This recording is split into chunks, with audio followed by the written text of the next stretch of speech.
Assalamualaikum warahmatullahi wabarakatuh. Perkenalkan, nama saya Nandita Duratun Nafisa dari kelas 3B, Prodi Tarjamah, Fakultas Adab dan Humaniora, UIN Syarif Hidayatullah Jakarta. Di sini saya akan menjelaskan mengenai subbab tentang bunyi suprasegmental, yang mana video ini saya buat untuk memenuhi tugas ulangan akhir semester mata kuliah pengantar linguistik Arab.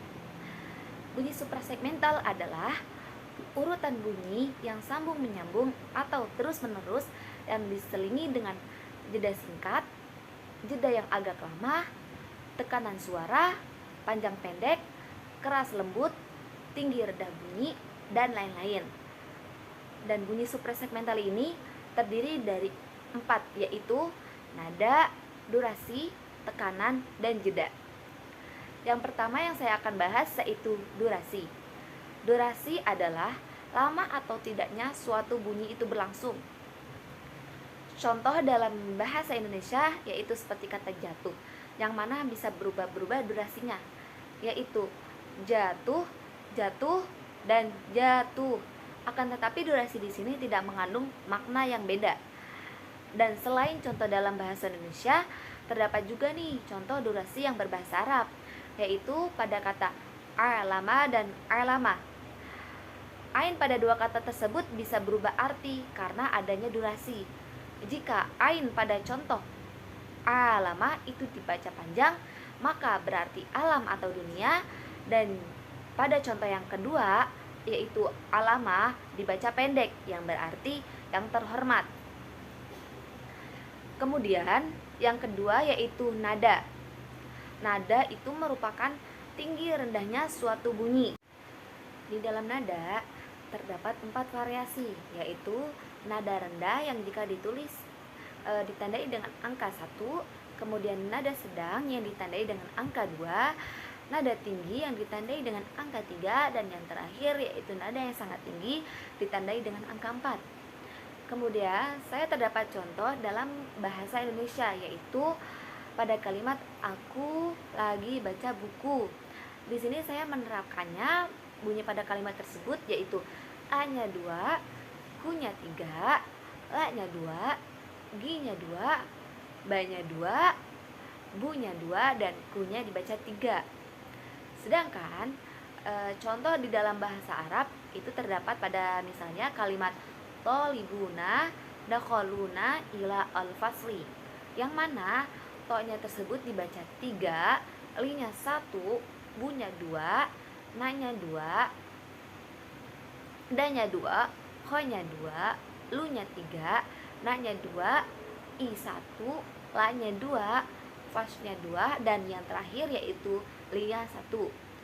Kemudian pembagian bunyi suprasegmental yang ketiga yaitu tekanan.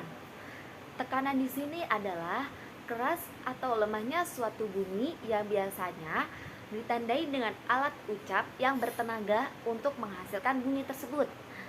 Misalnya pada kata awas jatuh dengan awas jatuh. Di sini menunjukkan bahwa awas jatuh yang pertama itu merupakan sebuah peringatan, sedangkan awas jatuh itu berisi sebuah penekanan atau larangan. Kemudian bunyi suprasegmental yang keempat atau yang terakhir di sini yaitu jeda. Jeda yaitu pemberhentian suatu bunyi yang mana jika jeda itu salah akan mengalami perbedaan makna atau pola pikir bagi pendengar. Misalnya pada kata Ahmad membeli buku sejarah baru, yang diartiin ke dalam bahasa Arab yaitu Ahmad yashtari kitabu at-tarikhul jadid. Terdapat 2 perbedaan jeda. Yang pertama yaitu jedanya pada Ahmad membeli buku sejarah baru. Kemudian yang kedua yaitu Ahmad membeli buku sejarah baru. Perbedaan jeda keduanya itu memiliki arti atau maksud yang berbeda. Jika yang pertama yaitu yang dimaksud itu adalah sejarahnya yang baru, sedangkan pada maksud kalimat yang kedua yaitu bukunya yang baru. Selain bunyi suprasegmental, di sini ada juga bunyi segmental. Bunyi segmental adalah bunyi-bunyi yang dapat dipisah-pisahkan. Misalnya pada kata padang. Nah, kata tersebut bisa menjadi huruf P, A, D, A, N, G. Nah, bunyi segmental ini berasal dari pernafasan alat ucap atau pita suara. Bunyi segmental ini terdiri dari konsonan, vokal, diftong, dan kluster. Pertama yang saya akan bahas di bunyi segmental ini adalah konsonan.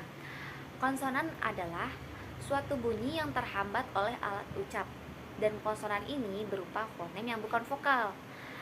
Konsonan di dalam bahasa Indonesia itu terdapat B, C, D, F, G, H, J, K, L, dan lain-lain sampai huruf Z. Sedangkan konsonan di dalam bahasa Arab itu terdiri dari ba, ta, jim, ha, kho, dan lain-lain sampai huruf ya. Kemudian bunyi segmental yang kedua yaitu vokal. Vokal adalah bunyi yang tidak terhambat oleh alat ucap. Di dalam bahasa Indonesia vokal itu terdiri dari a, i, u, e, o. Sedangkan vokal di dalam bahasa Arab itu hanya terdiri dari vokal a yang biasa menggunakan harokat fathah, vokal i yang menggunakan harokat kasroh, dan vokal u yang menggunakan harokat dhammah.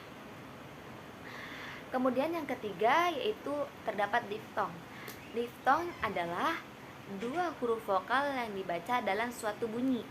Contohnya seperti bahasa Indonesia yaitu galau pada huruf a dan u, kemudian sungai pada huruf a dan i. Dan terdapat pula contoh diftong dalam bahasa Arab yaitu kata al-yauma pada huruf ya dan wawu. Kemudian yang keempat yaitu kluster. Kluster merupakan konsonan yang dibaca satu bunyi. Contohnya seperti skripsi, di situ terdapat huruf konsonan yang didouble yaitu huruf S, K, R. Kemudian contoh yang kedua itu terdapat kata blanko, yang di dalam kata blanko tersebut terdapat konsonan yang double yaitu huruf B dan huruf L. Cukup sekian penjelasan dari saya tentang bunyi suprasegmental dan bunyi segmental. Jika terdapat kekurangan atau kesalahan mohon dimaafkan. Wassalamualaikum warahmatullahi wabarakatuh.